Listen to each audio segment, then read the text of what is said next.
잠언 성경 잠언 8장 17절에 보면 이런 말씀이 있어요. 나를 사랑하는 자들이 나의 사랑을 입으며 나를 간절히 찾는 자가 나를 만날 것이니라. 이런 말씀이 있는데 우리가 주님을 어떻게 하면 더 사랑할 수 있을까? 더 깊이 알 수 있을까? 경험할 수 있을까? 누구나 원하는 소원이죠. 그런데 이 말씀에 보면은 나를 사랑하는 자들이 나의 사랑을 입고 나를 간절히 찾는 자가 나를 만난다는 말씀이에요. 그러니까 내가 주님을 사랑하지 않으면 주님의 사랑을 경험할 수 없는 거예요. 그러니까 내가 주님을 사랑하지 않는데 주님이 내가 주님을 사랑하지 않으면 주님도 나를 사랑하지 않는구나. 그건 아니에요. 그건 아닌데 주님은 언제나 우리가 주님을 사랑하지 않았을 때도 주님은 우리를 기다려 주셨잖아요. 그래서 내가 아직 죄인 되었을 때에 하나님께서 우리를 향한 그리스도를 통해서 우리를 향한 그 사랑을 보여주셨다, 확증해 주셨다, 그렇게 말씀하셨잖아요. 우리가 착할 때, 우리가 착하게 살 때, 우리가 의인일 때, 우리가 잘할 때, 그럴 때 주님이 우리를 찾아온 게 아니잖아요. 우리 죄인이었을 때 우리를 찾아오신 거잖아요. 그래서 주님은 우리가 잘하고 있을 때만 우리를 찾아오시는 것은 아니지만 우리가 그 주님의 사랑을 경험하기 위해서는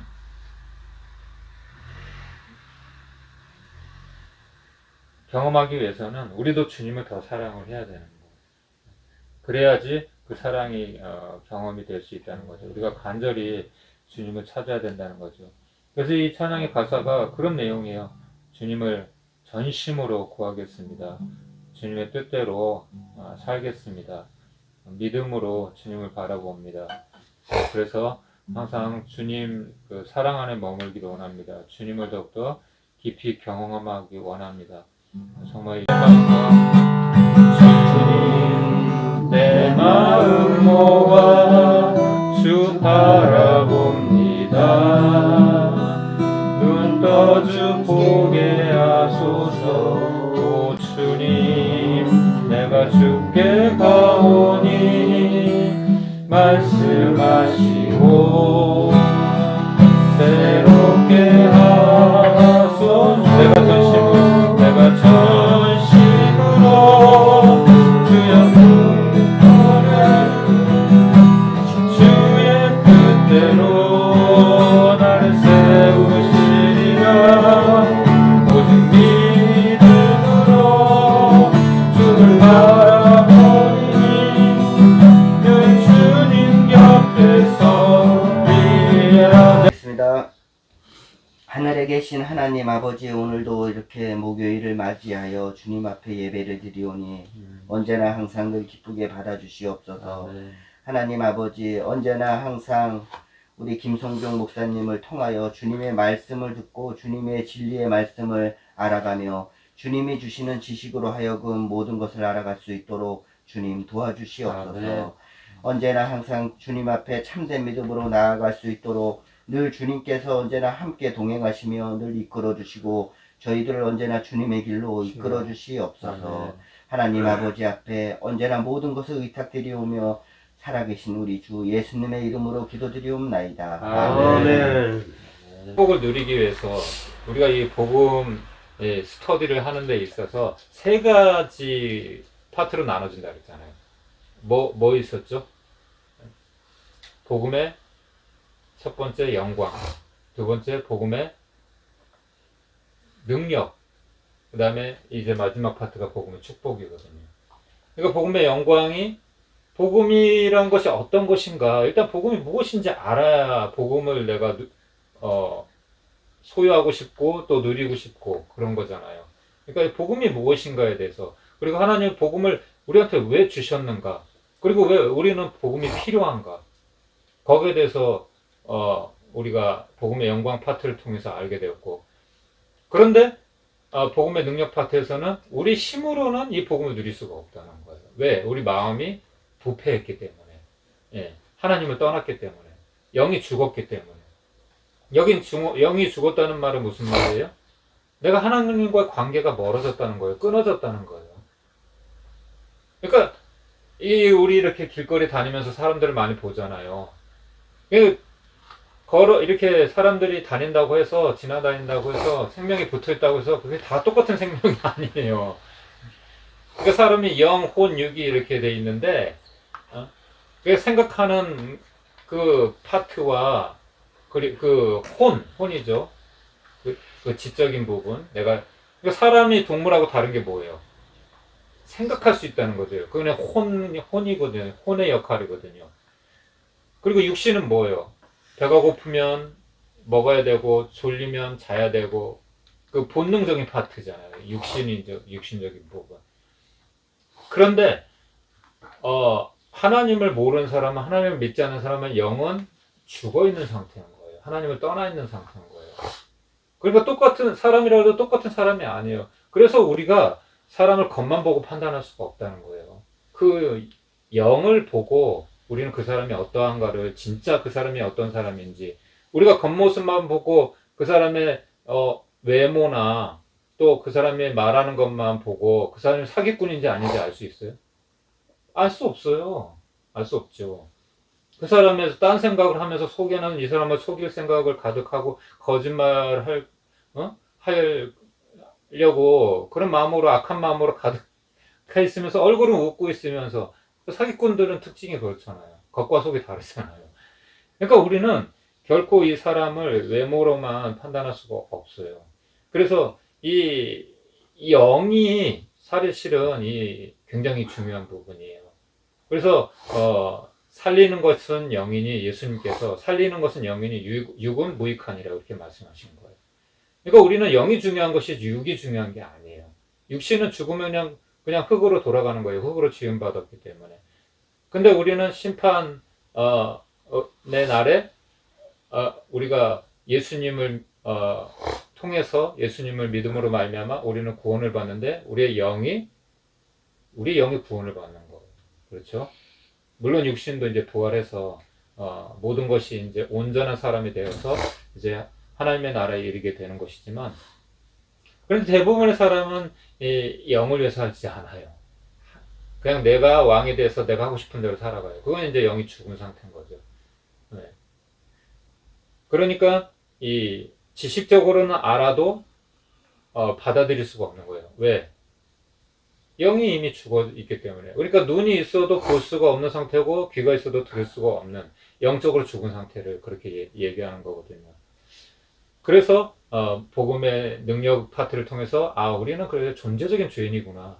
그래서 우리는 아무리 애쓰고 어떤 수행이나 도덕, 성자급의 그런 노력을 해도 우리의 수준으로는 죄를 깨달을 수 있는 거예요. 내가 아무리 수행을 이렇게 해보고 닮아든지 부처든지, 그 모든 사람들이 우리보다 높은 경지에 이렇게 갔다고 해도 책을 아무리 읽고 결국 알 수 있는 것은 나의 한계밖에 안 보이는 거예요. 최고의 경지에 올라갔을 때 보이는 것이 나는 죄인이구나. 그것이 사도 바울의 최고 성적급의 삶을 살았던 정말 사도 바울의 고백이었어요. 율법으로는 죄를 깨달음이니. 그러니까 우리는 이 하나님의 말씀을 몰라서 못 지키는 게 아니에요. 그렇죠? 그렇죠? 이 무슨 뜻인지 무슨 의미인지 몰라서 못 지키는 게 아니에요. 그렇게 지킬 수 없는 거예요. 우리는 그렇게 부패되어 있기 때문에. 그래서 그 존재적인 죄인인 우리는 결코 이 죄 문제를 다른 건 다 해결할 수 있고, 이렇게 우리가 정말 멋진 건물도 짓고 이 문명을 만들고 어마어마한 과학이 발달하고 정말 놀라운 일들이 일어나고 있지만, 다 정말 우리는 하고 싶은 거 다 하고 살 수 있지만 하나는 해결할 수가 없어요. 죄 문제는 해결할 수가 없어요. 그래서 세상은 발전해 가는데 반대로 어때요? 인간의 마음은 갈수록 더 부패하잖아요. 더 하나님을 더 대적하고, 그렇죠? 인간의 이게 얄팍한 이 지식 가지고 하나님을 대적하고 막 그렇게 반대하고, 그렇게 하는 이유가 왜 영이 죽었기 때문에 그런 거예요. 왜냐하면 사람은 영적인 존재거든요. 창세기 2장 7절에 하나님이 태초에 아담을 창조하실 때 흙으로 아담의 형상을 빚으시고 그 코에 생기를 불어넣는데 생명이 된지라. 그 생명이라는 것은 영적인 존재라는 거예요. 인간은 육적인 존재가 아니라 그 영은 어디로부터 와요? 하나님께로부터 오는 거예요. 근데 우리가 범죄함으로 말미암아 하나님과의 관계가 분리가 되면은 그 영은 죽은 상태가 되는 거예요. 그래서 내가 하와에게 그 선악과를 먹는 그날에는 정령 죽으리라 그렇게 말씀하신 거예요. 그럼 뭐가 죽은 거예요? 육신이 바로 죽은 것은 아니지만 영이 죽은 거죠. 하나님과 분리됐다는 거예요. 그래서 누가 필요합니까? 결국은 우리로서는 이 죄 문제를 해결할 수 없기 때문에 예수 그리스도께서 우리 삶에 들어와야 된다는 거죠. 죄인인 우리를 위해서 예수님께서 이 땅에 오신 거죠. 그것이 하나님의 본심이었잖아요. 하나님은 우리를 사랑하셔서 예수 그리스도를 아들, 독생자 예수 그리스도를 이 땅에 보내신 거죠. 그래서 하나님이 세상을 이처럼 사랑하사 독생자를 주셨으니 이는 저를 믿는 자마다 멸망하지 아니하고 영생을 얻게 하려 하심이니라. 아멘. 믿으면, 전제는 믿으면. 안타깝지만 우리 동훈이 형제처럼 아무리 많은 것을 알아도 믿지 않으면 하나님과는 상관이 없는 거예요. 영원히 그렇게밖에 살 수가 없는 거예요. 우리도 마찬가지예요. 우리가 다 아는 것 같고 받아들이는 것 같아도 때로는 믿어지지 않아요. 왜냐하면 믿음은 선물이거든요.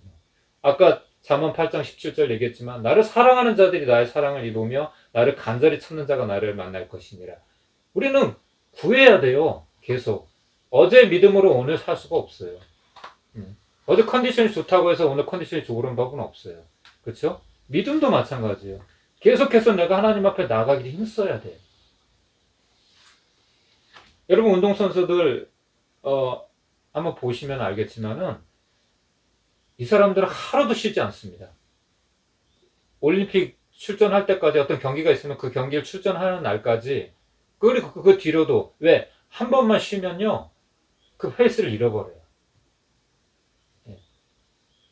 악기 연습하는 연주자들 있죠? 하루도 안 쉬어요. 똑같이 하루에 7시간, 8시간씩 한 번만 쉬잖아요? 그러면 뚝 떨어져요, 그 실력이. 저도 한번 해봤거든요. 제가 이제 드럼을 치는데 하루 연습을 안 하면요, 그게 너무 확 차이가 나요. 사람은 그래요, 사람은. 뭐든지 이렇게 꾸준히 해야 돼요, 꾸준히. 그래야 효과가 나타나거든요. 그 사람을 갖다가 전문가라고 하는 거예요.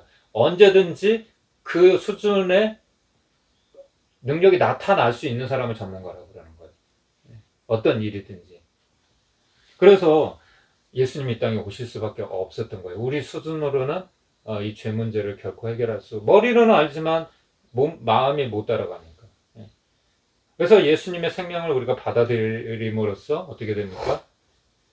우리가 새 사람이 되는 거죠. 새로운 피조물이 되는. 누구든지 그리스도 안에 있으면 새로운 피조물이라.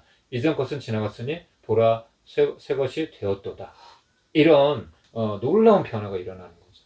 나도 모르는 세상이 너무나 아름다워 보이고 미웠던 사람도 원수 같았던 사람도 나도 모르게 용서가 되고 사랑이 되고 품어지고 이런 놀라운 일이 나 그런 사람 아니었는데 그냥 깜짝깜짝 자기 스스로도 막 놀라는 거죠. 하나님을 정말 만난 사람은 이렇게 돼요. 사도 바울이 그랬거든요. 혈기 등등 해가지고 예수 믿는 사람들은 막 잡아 가두고 괴롭히고 그렇게 죽이고 했던 악마 중에 악마였어요. 그리스도인들이 봤을 때는, 기독교인들이 봤을 때는 이런 악마가 없어요. 근데 그가 어느 날 예수님을 만나고 부활하신 예수님을 만나고 나서 완전히 180도 바뀐 개가 천사를 한 거예요. 처음에 근데 나중에 이 사도 바울이 그렇게 고백하죠. 그렇게 아주 악했던 사람이 내가 죄인 중에도 괴수다. 죄인의 우두머리다. 내가 죄인 중에서도 아주 악한 죄인. 이렇게 고백하게 되는 거예요. 그 완악했고 강팍했던 사도 바울이. 우리도 그렇게 될 수 있는 거죠. 어떻게 되면? 예수의 생명이 내 안에 들어오면. 아멘. 그래서 우리 스스로는 안 되는 거예요. 변화라는 건 우리 스스로 안 되는 거예요. 그래서 여러분 주변에 누가 변화되지 않는 사람이 있나요? 아니면 자기 자신이 변화되지 않나요? 변화가 되고 싶은데 예수 생명이 들어가면 돼요. 그분을 위해서 기도하세요. 우리가 할 수 없어요. 우리가 어떤 말을 해도 절대 설득되지 않아요. 주님이 성령께서 하시는 일이 이 일은 우리가 할 수 있는 일은 오직 기도예요. 그래서 아까도 기도에 대해서 제가 강조를 한 거예요. 기도는 이런 말도 있어요. 만사를 변화시킨다. 기도는 역사를 바꿔요. 기도는. 모든 이 성경의 그 믿음의 사람들은 기도의 사람이었어요, 사실. 그렇게 예수 그리스도의 십자가로 말미암아 그 피의 공로로 말미암아 우리가 죄 사함을 받게 되고 또 우리가 구원받게 되는 놀라운 일이 일어났다는 거죠. 그래서 십자가 이 복음은 능력이다. 예. 그래서 유대인은 표적을 구하고 헬라인은 지식을 구하지만 우리 예수 믿는 사람들은 오직 십자가의 능력을 구한다. 그리고 유대인이나 헬라인은 유대인을 제외한 모든 믿지 않는 사람, 이방인을 얘기를 하는 거죠. 그 예수 그리스도는 하나님의 능력이다. 십자가는 하나님의 능력이다. 이렇게 표현을 한 거예요. 십자가가 왜 능력이냐? 모든 사망 권세를 이기고 깨뜨리고 원수를 결박하시고 우리를 죄에서 자유케 하시는 완벽한 승리. 예, 십자가에서 다 이루었다. 하시는 순간에 모든 문제가 다 해결이 되는. 믿는 자는 구원을 받게 되고 자유함을 얻게 되는, 영생을 얻게 되는 그 길을 열어 놓으셨기 때문에 이 십자가는 능력인 거예요. 누구든지 믿는 차별 없이 누구든지 어느 나라 어느 민족 남녀노소 누구라도 그래서 복음의 능력 파트를 지나서 이제 그렇다면 우리가 이 십자가가 그런 능력이 있다면 이 십자가 복음이 그런 능력이 있다면 우리는 어떻게 하면 이 복을 누릴 수 있는가 구체적인 거에 대해서 말씀을 지금 우리가 계속 듣고 있는데 제가 처음에 이 복음의 축복 파트에서 첫 번째 우리는 어떤 축복이 주어져 있나 약속이 되어져 있나 그걸 조치라고 했잖아요. 조치가 뭐예요? 이미 다 준비되어 있다는 거예요. 그렇죠? 이미 다 준비되어서 그냥 믿고 받아들이기만 하면 그냥 누려지는 거예요. 그렇죠? 아들은 어때요? 아들과 사생자의 다른 점은 뭐예요? 아들은 아빠한테 엄마한테 아빠 간절히 비오니 제발 저에게 1,000원만 빌려주십시오. 언젠가 꼭 갚겠나이다. 저 1,000원이 필요한데 이렇게 해야 될 필요가 있어요, 없어요? 그렇게 두려워할 필요 없죠. 염려할 필요 없죠. 아빠 나 1,000원만 줘. 엄마 나 1,000원만 줘. 갚을게. 당당하게. 그렇지 않아요? 근데 종은 어때요? 종은 그렇게 못해요. 그렇죠? 우린 종이 아니에요. 그전에 우리는 마귀의 종이었어. 그렇죠? 질질 끌려다녔단 말이야. 마귀가 그냥 가머니설로 너 이거 줄 테니까 따라와 그러면서 가머니설로. 그렇죠? 그러면서 제가 낚시의 비유를 했었잖아요. 그렇죠? 우리가 그 유혹을 물게 되면 미끼를 물게 되면 우리는 누구에게 속하는 거예요? 마귀에게 속하게 되는 거죠. 죄의 종이 되는 거예요. 그렇죠? 그러면서 우리를 자녀의 신분으로 그렇죠? 그 새 생명 예수 그리스도의 생명이 내 안에 들어오면 나는 누구든 그래서 영접하는 자 곧 그 이름을 믿는 자들에게는 하나님의 자녀가 되는 권세를 주셨으니 그 말씀을 주셨잖아요. 그렇죠? 영접하시겠어요? 영접하면 자녀가 되는 거예요. 아무 조건이 없어요. 영접하면 믿으면 그래서 새 생명을 얻게 된 거고 그렇죠? 그런 조치를 다 해놓으시는 거란 말이에요. 조치를 의심하지 말고 그렇죠? 그래서 은혜로 그렇죠? 은혜로 그렇게 주어지는 거란 말이에요. 우리가 무엇을 잘해서가 아니라 우리가 아직 죄인 되었을 때 하나님께서 그리스도를 통하여서 그 하나님의 사랑을 확증해 주셨다고 하신 것처럼 우리는 불가능한 존재이고 죄인이었지만 하나님께서 강권적인 그 사랑으로 무조건적인 사랑으로 내가 전혀 이해할 수 없는 그 사랑으로 오셔서 내가 널 사랑한다. 왜? 내가 너를 지었기 때문에. 내가 너 아빠야. 내가 너 창조자야. 다른 이유 없어. 여러분 자기 자녀, 자기 자식들을 사랑하지 않는 부모가 있어요? 없잖아요. 예? 하나님은 우리의 부모란 말이에요. 그래서 우리가 잘해서가 아니라 못해서 잘하고 못하고가 아니라 하나님은 우리를 사랑한다는 거죠. 그래서 우리를 이 죄의 구속으로부터 이 마귀의 속임으로부터 우리를 벗어나게 해주셔서 우리 새 생명을 주시고 자녀가 되게 하신 거예요. 신분이 우리는 종에서 자녀로 바뀐 거예요. 그렇죠? 그리고 믿음으로 말미암아 의에 이르게 된 거예요. 우리가 의롭게 된 것은 믿음으로 말미암아 그런 거죠. 은혜로. 그래서 오직 믿음, 오직 은혜 이런 말씀을 하는 거예요. 이게 이제 종교 개혁할 때 루터가 내세웠던 5가지 원칙인데 오직 믿음, 오직 은혜, 오직 말씀 이런 게 있어요. 그래서 다른 게 없는 거예요. 오직 이거 우리가 구원받게 된 것은 하나님의 전적인 은혜고 믿음으로 말미암아. 그렇죠? 우리가 해야 되는 것은 오직 믿는 것밖에 없다는 거죠. 믿는 것. 그래서 이런 조치를 다 해놓으신 거예요. 그럼 우리는 이거 받아들이기만 하면 이 복은 저절로 굴러오는 거예요. 그냥 저절로 그냥 주어지는 거예요. 그렇죠? 그러면서 저번 주에 제가 말씀했잖아요. 그 축복을 어디에 담아 놓으셨어요? 이 말씀에 담아 놓으셨어요. 그래서 우리가 믿을 때 뭘 믿어요, 도대체? 믿는다고 할 때. 내 감정을 믿나요? 내 감정을 믿을 수 있어요? 이 세상에 어떤 보여지는 그런 거 믿을 수 있나요? 아니죠. 사람 믿을 수 있나요? 사람 믿을 수 없죠. 왜? 모든 게 이런 것들은 다 변화하고 바뀌고 그렇기 때문에 우리는 그런 걸 믿을 수가 없어요. 흔들리는 것들. 그렇죠? 오직 하나님의 말씀만이 변하지가 않는 거예요. 세세토록 변하지가 않는 거예요. 천지는 없어질지라도 나의 말은 절대 없어지지 아니할 것이다. 우리를 인생을 풀과 같이 연약한 존재라고, 꽃과 같이 금방 시드는 존재라고, 안개와 같은 그런 존재라고 성경에는 비유하고 있는데, 풀은 마르고 꽃은 시드나 하나님의 말씀은 세세토록 있도다. 그렇게 선포하고 있습니다.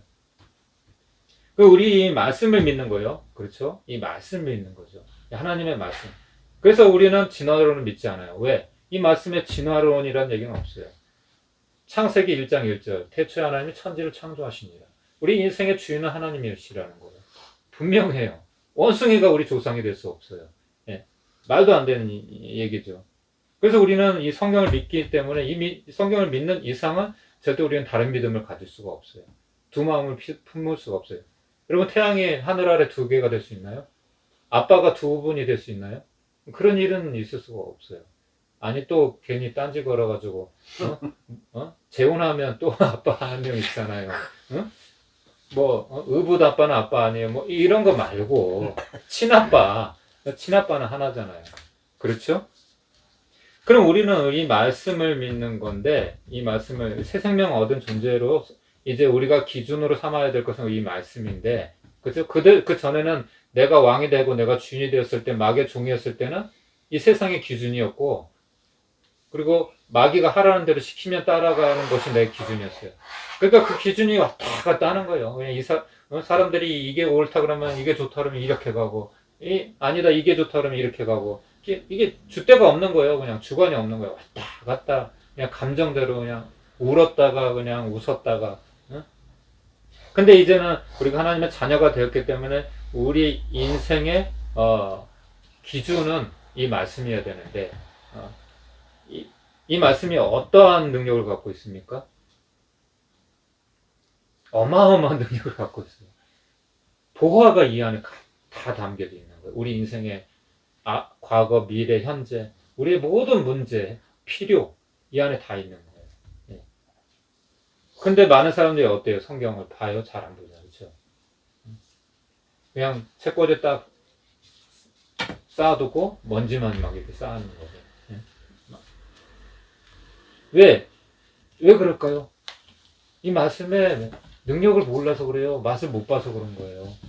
너희는 나의 선함을 맛보아 알지어다 그렇게 말씀하셨거든요. 우리가 아무리 산의 진미가 눈앞에 있어도 그것을 먹어야 이게 맛있는지 맛이 없는지 알 수 있는 것처럼, 그쵸? 이 성경 펼쳐보고 읽어봐야 이 말씀이 나하고 연관이 되는 거예요. 그러면서 이런 말씀을 드렸잖아요. 우리 보험 약관, 그쵸? 보험 약관이 어때요? 엄청 복잡하단 말이에요. 그래서 대부분 사람들은 보험을 들고도 안 읽어요. 그래서 대부분이 이 보험 약관에 있는 많은 혜택들을 받지 못해요. 누리지 못해요. 보험회사는 그거를 나쁜 의도는 아니겠지만, 우리는 약관을 주지 않았냐. 그리고 전화 통화할 때도 항상, 지금부터 이제 녹음을 하는데, 우리 약관에 대해서 말씀드리겠습니다. 쫙 얘기하는데, 그거 언제 듣고 있어요? 그냥 문자로 보내달라고 하잖아요. 문자를 보내주면 우리가 보나요? 언제 읽어볼 시간이 있어요? 정말 꼼꼼한 사람이 아니에요. 근데 거기에 보면은 정말 많은 혜택들이 있어요. 근데 우리가 몰라서 우리가 누리지 못하는 게 많이 있거든요.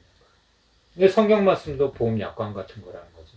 이 안에 어마어마한 것을 하나님이 조치를 해놓으시고 담아 놓으셨는데, 우리가 이것을 그냥 한쪽 구통에다가 그냥 놔두고 먼지만 쌓이도록 읽지 않는 거예요. 보지 않는 거예요.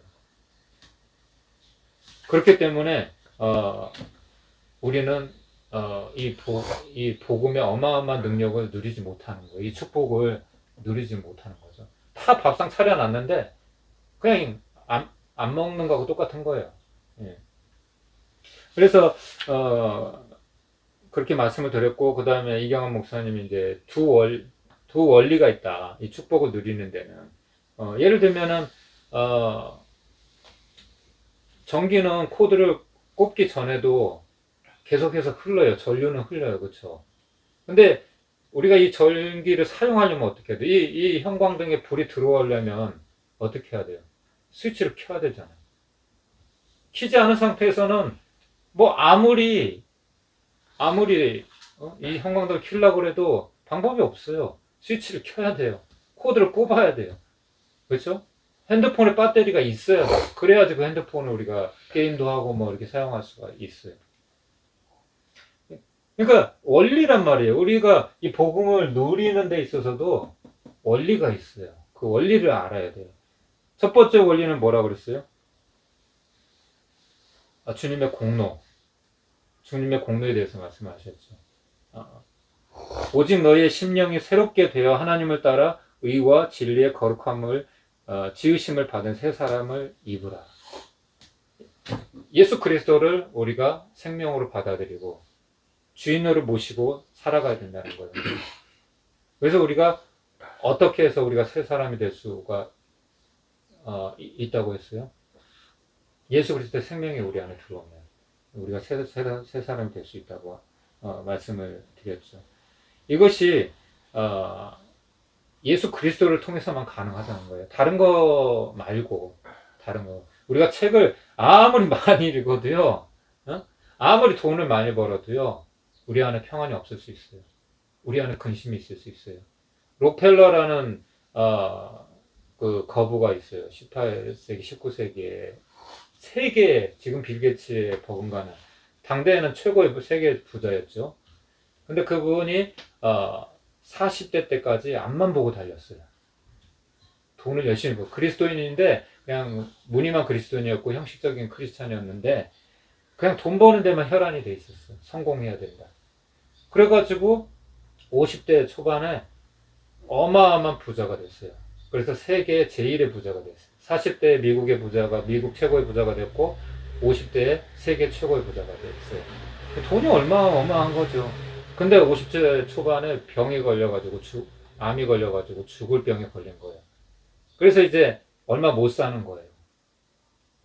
그래서 이제 겨우 할 수 있는 것이 이제 침상에 누워가지고 하루하루 이제 죽을 날만 손꼽아 기다려야 되는 거예요. 그리고 돈이 그렇게 많아도 산의 짐이 다 아무 소용이 없어요. 그냥 죽 한 그릇, 뭐 비스켓 한 조각 이렇게 먹는 게 하루 식사예요. 돈이 많다고 뭘 할 수 있어요? 그런데 이 록펠러가 이제 나중에는 하나님을 다시 이제 만나고 회개하고 정말 주님께 영광 돌리는 이제 삶을 살게 되었는데 마찬가지예요. 우리가 가진 것이 많다고 해서 우리가 행복한 건 아니에요. 예. 그것은 마치 그냥 나사가 빠진 기계와 같은 거예요. 엔진 없는 자동차와 같은 거예요. 우리에게 가장 필요한 것은 먹는 것, 입을 것, 마실 것, 우리 눈에 보이는 육신의 것이 아니라 예수님이에요. 예수님. 예수 그리스도가 없으면 나는 아무 소용이 없는 그냥 고철덩어리에 불과한 그런 기계와 같은 거예요. 그래서 주님의 공로라는 거죠. 주님의 공로. 우리가 지금까지 살아있음도 누구의 은혜입니까? 주님의 철저한 은혜라는 거예요. 그래서 내가 내세울 게 아무것도 없다는 거예요. 그래서 우리가 나중에 천국에 가서도 주님 저 이것도 하고 저것도 하고 이렇게 자랑할 수가 없는 이유가 내가 한 게 아무것도 없어. 주님이 내 호흡도 이게 주장해 주시지 않으면 내가 한 시간 후에 어떻게 될지 내일 어떻게 될지 어떻게 알아요 내가. 그렇잖아요.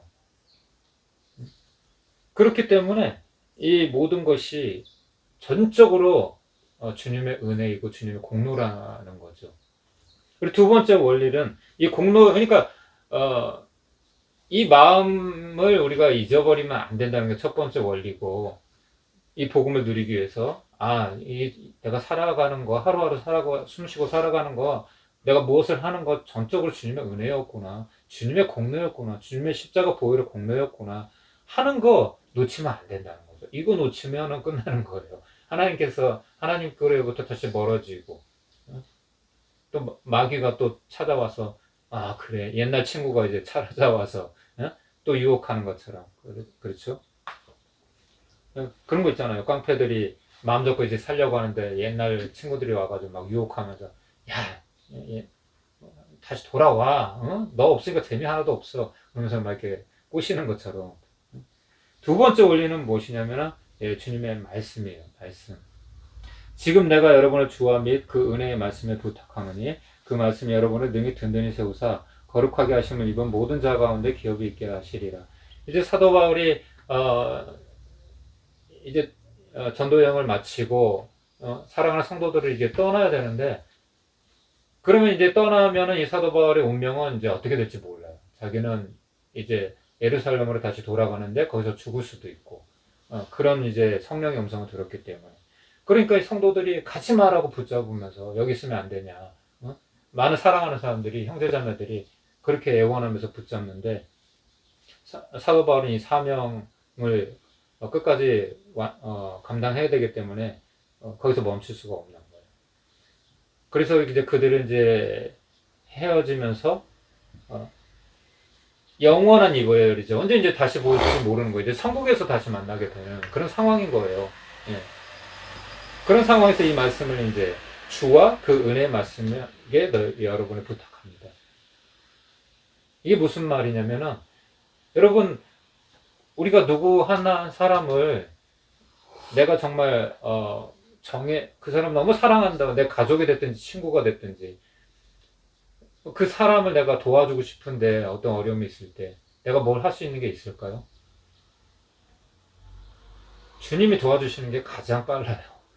여러분 감정으로, 여러분은 어떤 능력으로, 물론 할 수 있는 대로는 다 해야 되겠죠. 근데 가장 좋은 것은 주님께 부탁하는 게 제일 좋아요. 그게 가장 안전해요. 저도 해봤거든요. 그래서 주와 그 은혜의 말씀에 부탁합니다. 이런 기도를 마지막에 이제 사도 바울이 했어요. 그래서 아까도 이 말씀의 중요성에 대해서 잠깐 얘기를 했었지만, 두 번째 원리는 우리가 이 말씀에서 떨어지면 안 되는 거예요. 이 말씀. 이 말씀이 사실은 주님이에요. 주님. 주님이 뭐라 그러셨어요? 내가 곧 길이요, 진리요, 생명이다. 진리가 말씀이거든요. 예수 그리스도가 진리예요. 예수 그리스도가 말씀인 거예요. 그러니까 우리가 예수님을 만나고 싶어요. 하나님 보여주면 제가 하나님 믿을게요. 어리석은 질문이에요. 이 안에 다 있는 거예요. 예. 이 세상 역사를 통해서 누구도 이 하나님 말씀을 통해서 하나님 못 만난 적인 사람이 없어요. 흉악한 강도라고 해도 어떤 사람도 이 말씀이 바로 진리이고 우리가 예수 그리스도를 만날 수 있는 하나님을 만날 수 있는 통로예요. 그러니까 두 번째 원리 이 말씀을 여러분이 생명으로 삼아야 돼요. 예수님이 생명이잖아요. 이 말씀도 마찬가지로 우리 생명이 되는 거예요. 그러면 우리 말씀을 통해서 예수님을 만날 수가 있는 거예요. 하나님을 만날 수가 있는 거죠. 그래서 이런 예화가 있어요. 각주국엄이라는 말이 이제 들어보셨죠, 그렇죠? 어떤 사람이 이제 황제에게 중국의 예화인데 아주 하사품을 귀한 하사품을 받았어요. 그래서 이제 강을 건너가야 되는데 배에다가 싣고 이제 노저가가지고 이제 건너가는데 실수로 이걸 빠뜨렸어요, 강에. 찾을 수가 없잖아요. 그래서 바로 나 칼 있었지. 그러면서 칼을 빼가지고 그 떨어뜨린 자리에다가 이 배에다가 떨어뜨린 그 자리에다가 그 이렇게 표시를 했어요, 칼로. 다시 와서 내가 찾아와 사람들을 데리고 와서 다시 찾아야 되겠다. 찾을 수 있어요, 없어요? 찾을 수 없어요. 왜? 그 목표물은 움직이는 목표물이에요. 고정된 목표물이 아니란 말이에요. 여러분은 어떤 것에 인생을 거세요? 어떤 것에? 여러분은 어떤 것에 목표를 두고 살아가세요? 여러분의 인생의 목표는 흔들리는 것에 그 기준을 삼고 있어요? 아니면 정말 이 움직이지 않는 절대적인 어떤 것에 대해서 여러분은 붙잡혀 살아가시나요? 이걸 한번 우리가 생각해 볼 수 있어요. 도대체 내가 하루하루 뭘 의지하고 살아가지? 돈? 사람? 친구? 뭐 부모님? 가족? 이 세상 정보? 뭘 의지하고? 제가 지금 말한 것들은 어때요? 각주국엄 같은 그런 흔들리는 것들이에요? 아니에요? 다 움직이는 거란 말이에요. 변화될 수 있는 거. 우리가 정부를 어떻게 믿어요? 우리가 가족을 어떻게 믿어요? 사랑하지만 그들은 내가 관심을 가져주고 사랑해야 될 대상이지 내가 의지할 수 있는 대상은 아니잖아요. 그래서 이 세상에 그 무엇도 우리가 소망을 두고 살아갈 수 있는 것은 없다는 것이죠. 그래서 마치 시편 119편 105절의 말씀 이런 말씀이 있어요. 주의 말씀은 내 발의 등이요 내 길의 빛이니이다. 한번 따라해 보시겠어요? 주의 말씀은 내 발의 등이요 내 길의 빛입니다. 여러분 우리의 깜깜한 터널 속에서 우리가 필요한 건 뭐예요? 빛이죠, 빛. 우리 인생이 터널과 같다면 이 터널을 언제 빠져나갈까? 정말 그런 막막한 어려움에 직면해 있는 사람이라면 이 터널을 언제나 빠져나갈 수 있을까 하고 얼마나 고대하겠어요. 저번에 그런 영화 터널이라는 영화를 봤었는데 터널이 무너져가지고 갇혀 있는 거예요. 그럼 소망이 없는 거잖아요. 언제 빠져나갈 수 있을지 여기를 빛도 보이지 않는 그렇죠? 광부들이 그 매몰됐을 때 그런 얘기를 우리 많이 들었잖아요. 매몰돼서 죽기도 하고 기적적으로 살아나가기도 하고 바로 이 말씀은 우리에게 빛이에요. 인생의 빛이에요. 빛인 거예요. 어둠 가운데 있던 우리를 이 복음의 빛으로 비추어 주셔서 빛으로 나아가게 해주셔서 우리가 살아나게 된 거예요. 예. 그래서 이것을 우리 인생의 가이드라고 생각했으면 좋겠어요. 그렇죠? 여행 가면 우리 어때요? 우리 패키지 여행 가면은 깃발 이렇게 안내자가 가이드가 깃발 들고 다니잖아요. 그러면 어때요? 다들 이 깃발만 보고 쫓아다니는 거예요. 예. 심지어는 차를 탈 때에도 가이드가 지하철을 타면 타요. 가이드가 내리면 내려요. 가이드가 하는 대로 해요. 가이드가. 안 그러면 어떻게 돼요? 이국만리에서 고아되는 거예요. 순식간에 언어도 안 되는 그 이국만리에서 고아가 될 수가 있는 거예요. 목숨 걸고 그 가이드를 쫓아가는 거예요. 이 말씀을 우리 인생의 가이드라고 생각하고 그렇게 살아가야 되는 거예요. 그래서 이 두 가지 원리에 대해서 말씀을 했죠. 그리고 또 하나의 조치가 무엇이냐면 두 가지 비밀이 있다고 했어요. 두 가지 원리가 있고 두 가지 비밀. 첫 번째는 연합의 비밀. 임마누엘이 무슨 뜻이냐면은 하나님께서 우리와 함께 계신다. 어린아이는 혼자 있으면 어때요? 굉장히 불안해하죠. 안정감이 없죠. 근데 옆에 엄마가 있고 아빠가 있고 부모가 있으면 어때요? 굉장히 안정감을 갖게 되죠. 겁나지 않죠. 그렇죠? 예. 뭐 어디 가서 길을 잃어버렸던거나 그런 미아들 우리 얘기 듣잖아요. 그렇죠. 그랬을 때 그 아이를 다시 찾으면 얼마나 기뻐요. 그렇죠. 그런 것처럼 하나님께서 이 땅에 오실 때, 예수 그리스도께서 이 땅에 오실 때 임마누엘의 하나님으로 오셨어요. 그것이 어떤 이렇게 표징이었어요. 표적이었어요.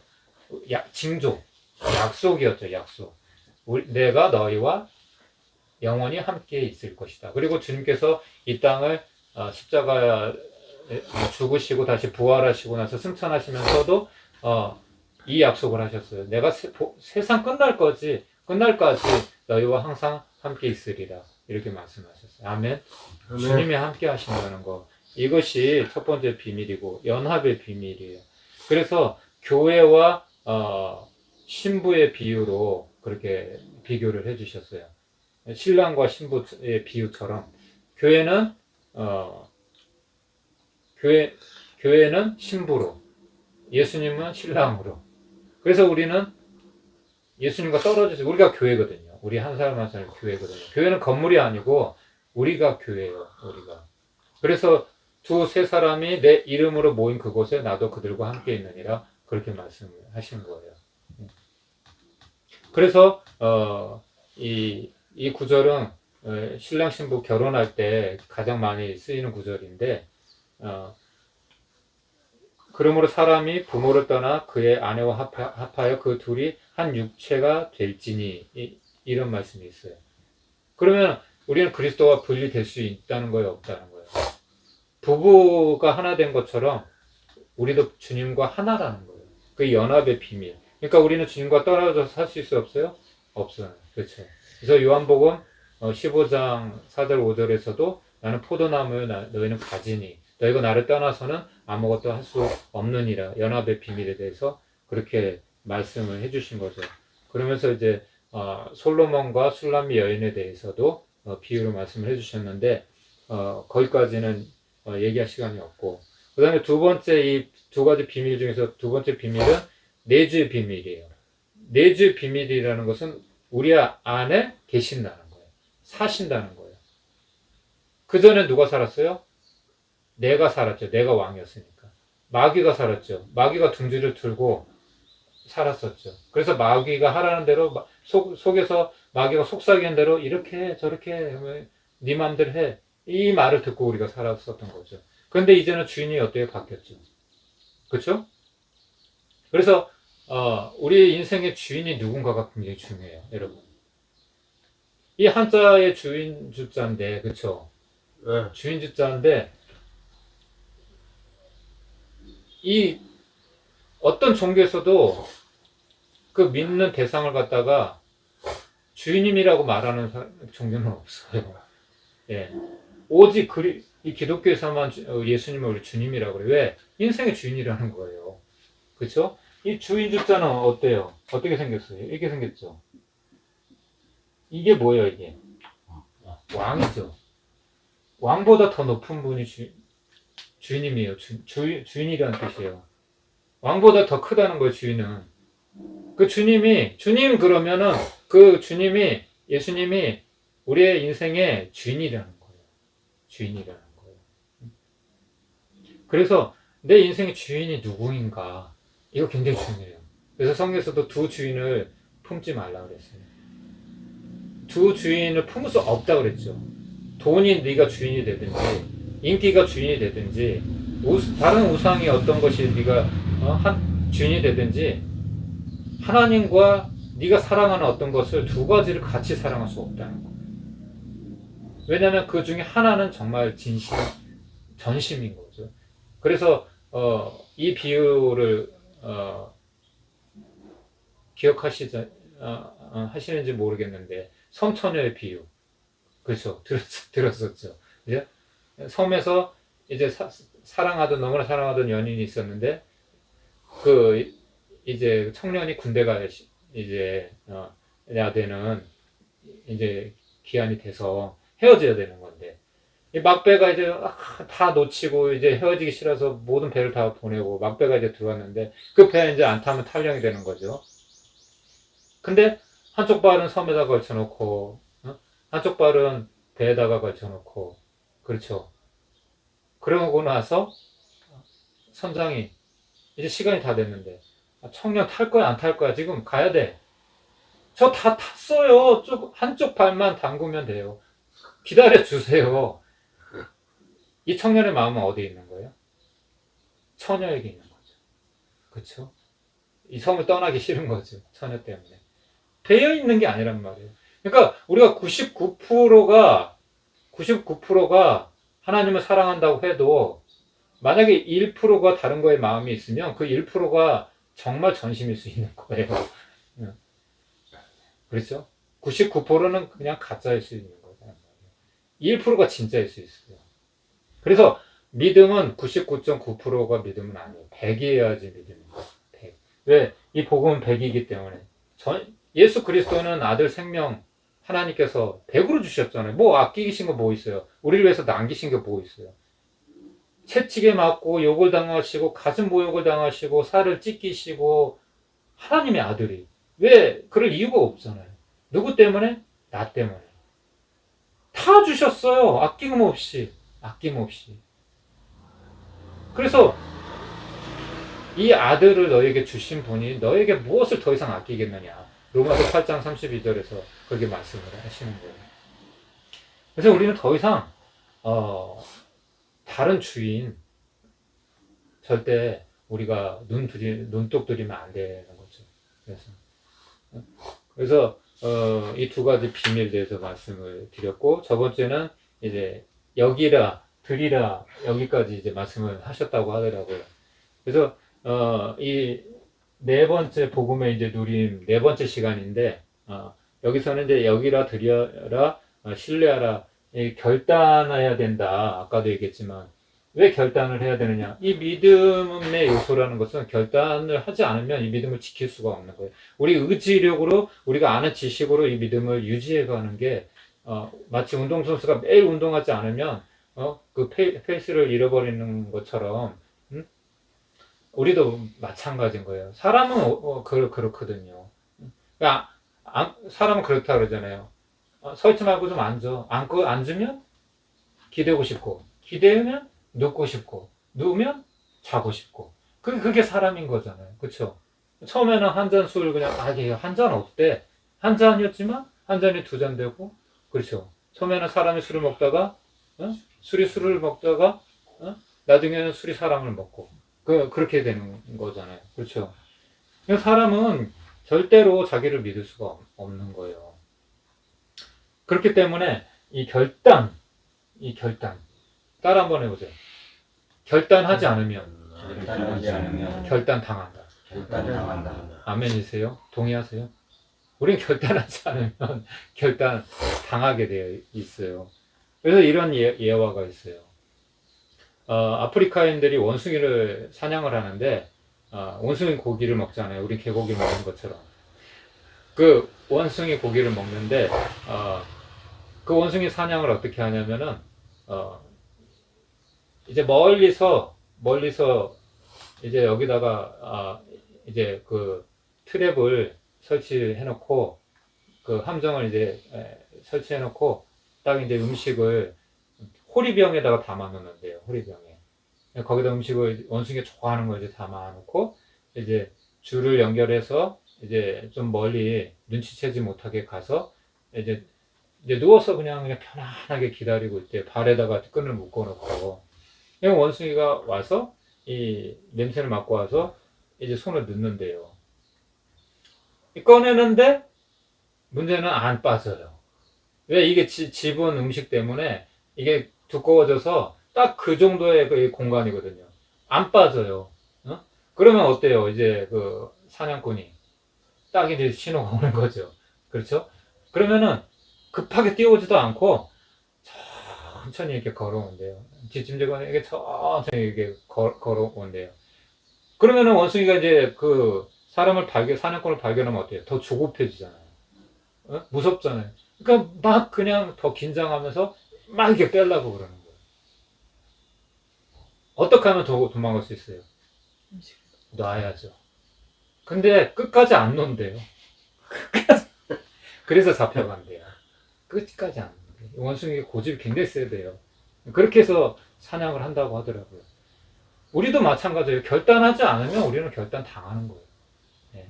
어떤 일에 대해서 우리가 결단하지 않으면 우리는 계속 그냥 그 인생 살아가는 거예요. 달라지는 건 없어요. 바뀌어지는 건 없어요. 누구도 내 인생 대신 살아줄 수 없거든요. 네. 천국 가는 것도 마찬가지예요. 우리가 많은 사람들을 위해서 기도해주고 우리를 사랑해주고 관심 가져주지만 결국은 구원은 개인적인 문제인 거예요. 목사님이 내 인생 대신 살아줄 수도 없는 거고 그 누구도 내 부모님의 믿음이 아무리 줘도 그 믿음 가지고 내가 구원받고 천국 갈 수 있는 건 아니에요. 부모님은 부모님의 믿음으로 천국 가는 거예요. 그래서 우리는 이 결단의 요소가 결단을 해야 되는데 믿음을 지키기 위해서 굉장히 이 결단이 중요하다는 거예요. 구체적으로 어떤 결단이 필요하냐? 첫 번째, 여기라는 어떤 말씀이 기억나나요? 여겨야 된다. 예를 들면 이런 거죠. 예를 들면은 저번주에 이제 말씀을 드렸을 텐데 군대에서 우리 어때요? 군대에 이제 가면 어때요? 사회에 물을 먹어주는 사람이 처음에 군대 가면 어때요? 처음에는 이제 부모님하고 같이 가니까 처음에는 조교들이 잘해주죠. 부모님 있을 때는 어서 오세요 환영합니다 이렇게 그렇죠? 잘해주잖아요. 근데 부모님 가고 난 다음에 어떻게 해요? 확 그냥 180도 돌변하죠. 이 새끼들 빠져가지고 앞으로 굴러 뒤로 굴러 앞으로 치지 정신없이 굴리잖아요. 그렇죠? 왜 그런 거예요? 왜 그런 거예요? 사회의 물을 빼기 위해서 사회의 이 정신이 썩어있는 이 정신 상태를 나라를 지켜야 되는데 총알이 왔다 갔다 하는 그런 전쟁터로 나가야 되는데 이런 정신 가지고 산만한 정신 가지고 어떻게 나라를 지켜요? 그렇죠? 그러니까 철저하게 굴리는 거예요. 정신을 쏙 빼놓는 거지. 어떻게 할 때까지? 완전히 군인이 될 때까지. 정말 용감한 군인으로 다시 태어날 때까지. 그래서 한번 따라해 보시겠어요? 민간인에 대하여는 이 말씀을 먼저 우리가 읽어야 되겠다. 로마서 6장 10절 11절 제가 읽어드릴게요. 그가 죽으시면 죄에 대하여 단번에 죽으시며 그가 살아계시면 하나님께 대하여 살아계심이니 이와 같이 너희도 너희 자신을 죄에 대하여는 죽은 자요 그리스도 예수 안에서 하나님께 대하여는 살아있는 자로 여길지어다. 아멘. 무슨 말이냐면 이런 사람들이 많아요. 제가 이제 노숙인 분들을 만나도 그런 고백을 저 같은 사람은 저 이런 상황에서 교회 못 가요. 옛날에 이제 교회 다녔었던 분들도 있고 저는 이런 모습으로 교회 못 가겠어요. 죄책감이 있는 거죠. 죄책감이나 어떤 상처, 아픔이 있는 거죠. 근데 어때요? 우리가 예수님을 믿으면 죄가 사함을 받는 거예요. 이전 일을 기억하지 않으시는 거예요. 하나님께서. 그렇죠?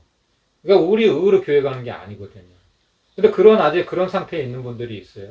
나 같은 사람이 어떻게 그 거룩하신 하나님 앞에 나갈 수 있어? 우리는 그런 사람이죠. 근데 누구의 공로로 의롭게 되었어요? 우리가 예수 그리스도의 보혈의 공로로 의롭게 된 거잖아요. 그러면은 우리는 당당하게 우리가 하나님 앞에 나갈 수 있는 거죠. 그렇죠? 주님의 은혜로 말미암아 나갈 수가 있는 거죠. 그래서 우리가 더 이상 이 죄에 과거에 묶여 있을 필요가 없는 거예요. 그래서 죄에 대하여 나는 아직 좀 꺼리끼고 아직 좀 내 스스로는 좀 꺼리낌이 있고 자신이 없고 그래도 이미 주님은 내 죄를 사하여 주셨고 예수님이 나의 주인이 되셨어요.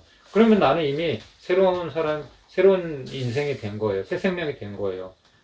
그러면은 내 느낌은 그렇지라도 이미 어때요? 내 신분은 하나님의 자녀로 변화가 된 거예요. 그러면 죄에 대하여는 죽은 자요. 아직 느낌은 이제 난 아직 구원받은 것 같지 않아.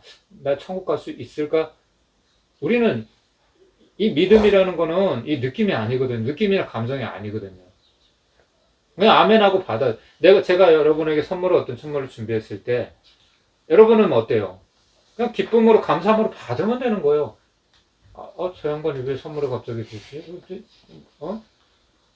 뭐, 의도가 있는 거 아니야?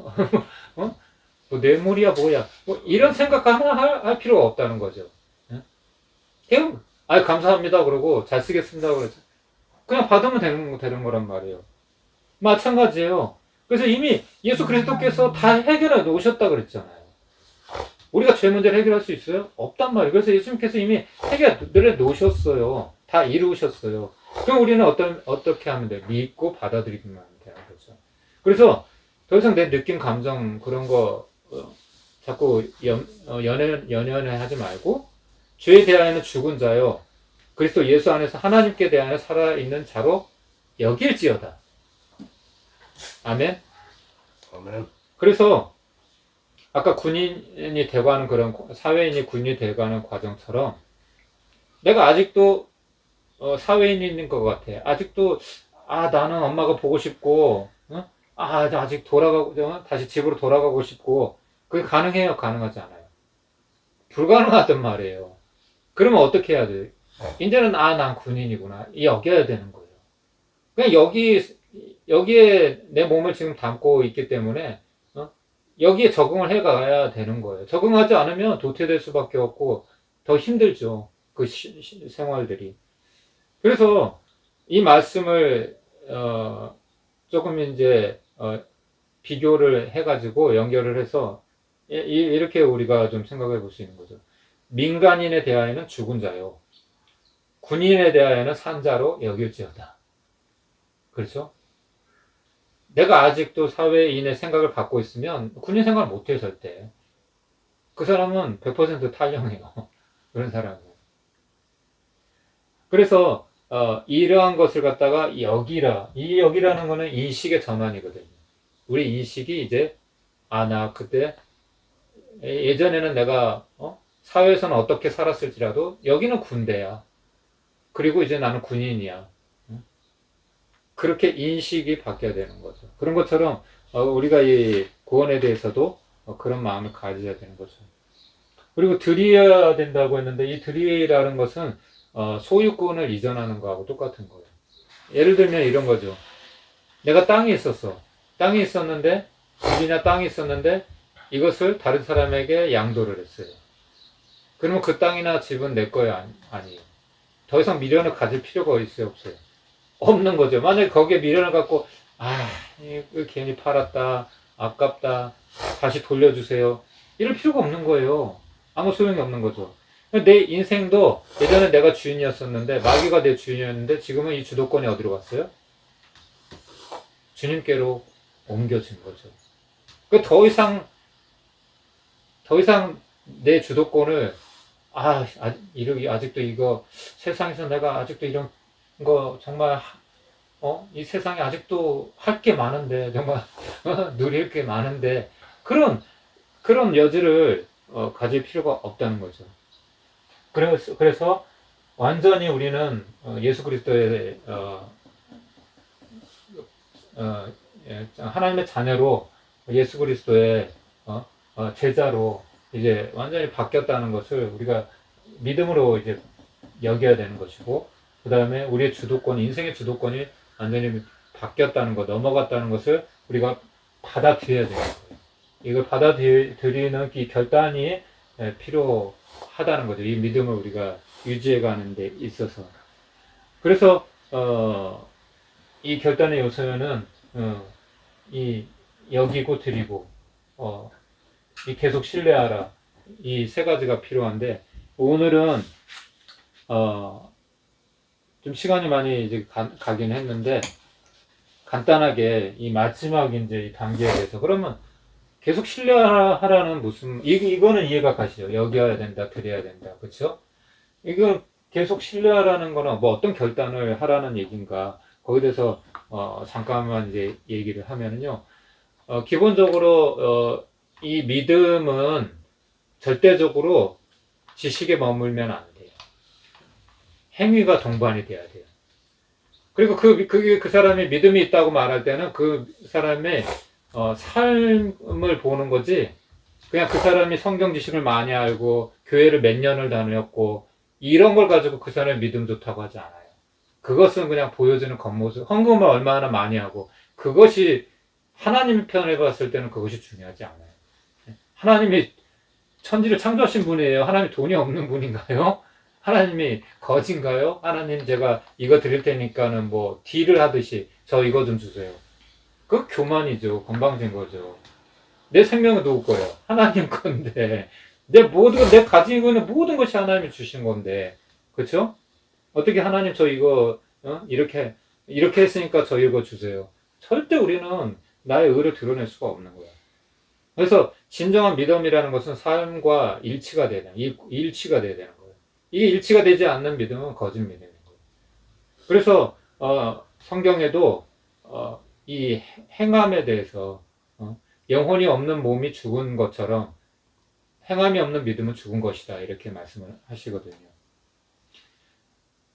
이런 예화가 저번에 한번 예전에 한번 했던 것 같은데, 찰스 브론돈이라고 1800년대에 그 아주 유명한 내줄타기 선수였어요. 긴 장대를 가지고 높은 데 올라가지고 이 밧줄을 이렇게 걸어가는 거예요. 그런 묘기를 부리는 사람인데, 한 번은 나이아가라 폭포가 엄청 높잖아요. 한 50m, 40m 이런다고 하는데, 거기를 가다가 이게 밧줄을 이렇게 딱 걸어놓고 거기로 왔다 갔다 했어요. 사람들이 그냥 환호하는 거죠. 밑엔 낭떠러진데. 응? 그러고 나서 이제 찰스 브론돈이 얘기를 하는 거야. 아, 여러분, 제가 묘기를 지금 보여드렸는데 저는 이거 갖고 사실 만족하지 못한다. 양에 차지 않는다. 저는 이거보다 더 위험한, 더 어려운 묘기를 보여주고 싶다. 여러분 중에 한 분만 자원해서 저한테 업히시면 제가 사람을 업고 왔다 갔다 하겠습니다. 제가 그렇게 할 수 있다고 여러분 다 생각하시나요? 아이고, 그럼요. 당신은 충분히 하고도 남는다고. 다 그냥 박수 치면서, 응원을 해줬어요. 얻고 갈 수 있다고. 그런데 이제 회중을 향해서, 그럼 누가 한 분만 나오셔가지고 제 등에 업히시죠 했을 때, 아무도, 그냥 조용해진 거예요. 그 순간에. 아무도 원하는 사람이 없는 거죠. 믿는 거예요, 안 믿는 거예요? 안 믿는 거죠. 안 믿는 거죠. 그랬을 때 오랜 직이었던 친구였던 매니저였던 찰스 브론돈의 친구가 내가 업히겠다고. 그러고 이제 왔다 갔다 이렇게 한 거예요. 누가 진짜 이 찰스 브론돈을 믿은 거예요? 그 친구가 믿은 거죠. 그렇죠? 우리가 믿음이 있다고 해도 말만 막 번지르르 하고 막 그냥 뭐 아무리 많은 선행을 하고 좋은 일을 한다고 해도 그게 믿음이 있다고 말할 수는 없어요. 그냥 그것은 하나님께서 은혜로 주신 것을 내가 감사하기 때문에 그 감사를 표현할 수가 없어서 그냥 하는 행인 거예요. 그래서 우리 정말 수고스럽고 힘들고 그렇지만 우리 사역하는 것도 그렇게 기쁨으로 합시다. 감사함으로 합시다. 저도 가끔 뭐 때로는 뭐 힘들 때 뭐 불평도, 저도 사람이니까 이런 불평이 나오기도 하고 원망도 나오기도 하고, 그런데 어떻게 생각해 보면 하나님의 은혜인 것 같아요. 이 어려울 때 내가 뭔데 이런 어려운 사람들을 내가 돌봐주고 도와줄 수 있다는 것이 내가 뭐 잘나서 하는 것도 아니고 하나님의 은혜라고 생각을 해요. 그래서 여러분, 마지막 우리 계속 신뢰하라 이 단계에서는 우리가 이 믿음에 대해서, 이 믿음은 내가 그냥 단회적인 문제가 아니라고 우리가 생각을 해야 돼요. 오늘 내가 믿었다고 해서 이 믿음 가지고 주님 오실 때까지 살아갈 수 있는 게 아니에요. 아까도 그 운동선수에 대해서, 운동선수가 어떻게 자기를 연마하는지, 음악하는 사람들이 어떻게 그 전문가의 수준을 계속해서 유지해 가는지 얘기했던 것처럼 우리의 믿음도 그 정도의 우리의 노력이 필요한 거예요. 오늘 내가 믿음을 쓰고 오늘 승리했다고 오늘 멋진 인생을 살았어 그렇게 한다고 해서 내일 또 그렇게 살 수 있는 건 아니에요. 내일은 오늘 왜 이러지? 이렇게 컨디션도 안 좋고 일이 안 되고 그럴 수 있어요. 그렇다고 하더라도 계속 신뢰하라. 이 페이스를 계속 유지할 수 있어야 되는 거예요. 그래서 이 믿음의 경주라고 하거든요. 표현을 성경에서는 이 믿음을 경주라고 표현하거든요. 경주도 그냥 단회적인 단거리 경주를 얘기하는 게 아니에요. 끝이 보이지 않는 마라톤과 같은 그런 인내가 동반되는 엄청난 인내가 동반되어야 되는 그런 경주, 마라톤과 같은 경주를 의미하는 거예요. 끝까지 이 페이스를 놓치지 않고 주님 오시는 날까지, 천국 가는 그날까지 우리가 달려나갈 수 있어야 된다는 그런 의미인 겁니다. 그런 의미라는 거죠. 그래서 여러분이 이 복음은 100이잖아요. 100이라고 했잖아요. 완벽한 복음이에요. 뭐 흠잡을 수 없는 주님이 우리에게 은혜로 주신 누리라고 주신. 근데 거기에는 무엇이 동반되어야 되냐면 믿음이 동반돼요. 그래서 그 믿음은 결단의 요소가 필요한데 이러한 것들이 필요하다는 거죠. 그냥 믿어지는 건 아니라는 거죠. 우리의 노력도 그 행위하고는 다른 거예요. 내가 아까까지 제가 얘기한 행위라는 것은 그냥 믿는다고 하고 말로만 하고 행동으로 옮기지 않는 삶으로 살지 않는 그런 거를 얘기를 한 거고 지금 제가 얘기하는 행위라는 것은 우리의 노력, 우리의 의지, 하나님을 우리가 사랑하겠다는 하나님을 따라가겠다는 그러한 표현이 우리 안에 필요하다는 거죠. 그래서 복음을 기차로 비교한다고 하면 이 믿음은 기차 레일과 같은 거죠. 이게 따로 떨어질 수가 없는 거죠. 그래서 우리가 베풀어 주신 완전한 이 복음, 완벽한 이 복음, 우리가 온전한 믿음으로만 우리 믿음도 100으로 나아갈 때에 이 복음이 누려진다는 사실 기억하면서 우리가 살아갔으면 좋겠습니다. 그러면 이 하나님이 우리에게 조치해 놓으신 이미 다 조치해 놓으신 이 완벽한 이 복음을 우리가 정말 더 많이 저와 여러분이 더 많이 누려갈 수 있지 않을까 그렇게 생각을 합니다. 아멘. 아멘. 기도하고 제가 기도하고 오늘은 주기도문 다 하시죠. 주기도문으로 오늘은 예배를 마치도록 하겠습니다. 하나님 은혜를 감사합니다. 저희가 무엇이고 한데 우리 포기하지 않으시고 끝까지 주님 우리 사랑하시고 지금까지 인도해 주셨습니다.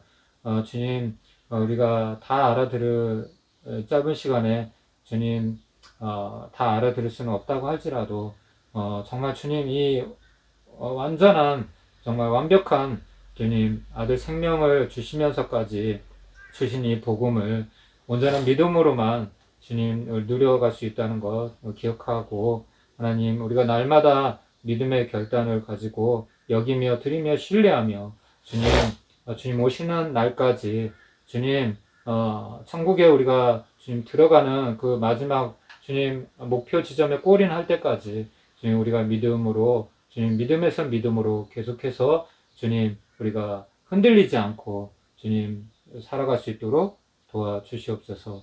그렇게 주님 말씀 붙들고 우리가 다음 한 주간도 승리하는 삶을 살아가게 도와주시고 주님 우리는 연약하지만 우리를 통하여서 주님 우리가 만나는 또 한 분 한 분 주님 또 이 동일한 우리가 누리고 있는 이 복음 그들에게 하나님 전해주고 그들도 하나님 아버지 새 생명을 얻을 수 있도록 새로운 소망을 하나님 아버지 또 누릴 수 있도록 주님 우리를 사용하여 주시옵소서. 모든 것 주님께 의탁합니다. 감사하며 예수님의 이름으로 기도합니다. 아멘. 하늘에 계신 우리 아버지의 이름을 거룩하게 하시며 아버지의 나라가 오게 하시며 아버지의 뜻이 하늘에서와 같이 땅에서도 이루어지게 하소서. 오늘 우리에게 일용할 양식을 주시고 우리가 우리에게 잘못한 사람을 용서하여 준 것 같이 우리의 죄를 용서하여 주시고 우리를 시험에 빠지지 않게 하시고 악에서 구하소서. 나라와 권능과 영광이 영원히 아버지의 것입니다. 아멘. 아멘. 하나님께 영광의 박수 올려드리겠습니다. 아멘.